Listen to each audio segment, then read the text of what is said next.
মই এতিয়া যেহেতু 1 তাৰিখে স্কুল খুলিব 1 তাৰিখে স্কুল খোলাৰ পাছত আমি সবিশেষ তথ্য আৰু লাভ কৰিম যে তাৰে ভিতৰত কিমানে আকৌ এটেণ্ডেঞ্চ দিব বা দিছে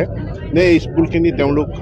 মানে সঁচাকৈ নাই যদি নাই তেনেহ'লে তেওঁলোকৰ প্ৰফাইলখিনি ডিএক্টিভেট কৰা যাব অসম ৰাজ্যিক প্ৰাথমিক শিক্ষক সন্মিলনৰ তেওঁলোকৰ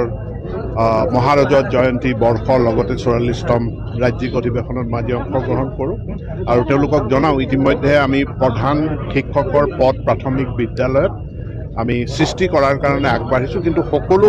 প্ৰাথমিক বিদ্যালয়ত প্ৰধান শিক্ষকৰ পদ সৃষ্টি নহয় যিবিলাক প্ৰাথমিক বিদ্যালয়ত ছাত্ৰ ছাত্ৰীৰ সংখ্যা 100 বা ততোধিক আছে সেই বিদ্যালয়বিলাকত প্ৰধান শিক্ষকৰ পদ সৃষ্টি হ'ব ইয়াত প্ৰয়োজনীয় অনুমোদন আমি লাভ কৰিছোঁ গতিকে 15 আগষ্টৰ ভিতৰত মই কামখিনি সম্পূৰ্ণ কৰাৰ অৰ্থাৎ পদ সৃষ্টি কৰাৰ কামখিনি সম্পূৰ্ণ কৰাৰ চেষ্টা কৰিছোঁ আমি প্ৰথমটো হ'ল যে এটা বিদ্যালয় ৰেচনেলাইজেশ্যন সেইটোৰ কাৰণে এটা শিক্ষা ক্ষেত্ৰ বুলি আঁচনি লৈ বিদ্যালয়ৰ এমালগেমেশ্যন মাৰ্জাৰৰ প্ৰক্ৰিয়া চলি আছে আৰু ইয়াত মই অসম ৰাজ্যিক প্ৰাথমিক শিক্ষক সন্মিলনীৰ সহযোগিতা বিচাৰিছোঁ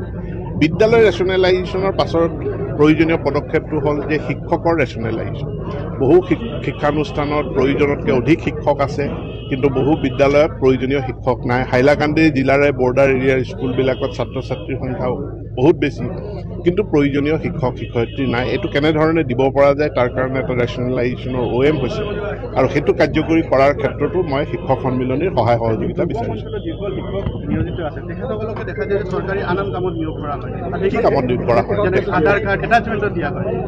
চাওক যেতিয়া কোনো দুৰ্যোগ হয় ৰাষ্ট্ৰীয় পৰ্যায়ৰ বানপানী হয় ভূমিকম্প হয় বা ইলেকশ্যন যেতিয়া হয় ইলেকশ্যনটো সদায় নহয় ইলেকশ্যন 5 বছৰৰ মূৰত এবাৰ হয় মেইনলি 3টা major election panchayat election MLA election MP election এইটোৰ বাহিৰে বেলেগ কি কামত লগোৱা এতিয়া প্ৰত্যাহাৰ কৰা হ'ব অলপ সময় লাগিব আমি কাৰ্যকৰী কৰিম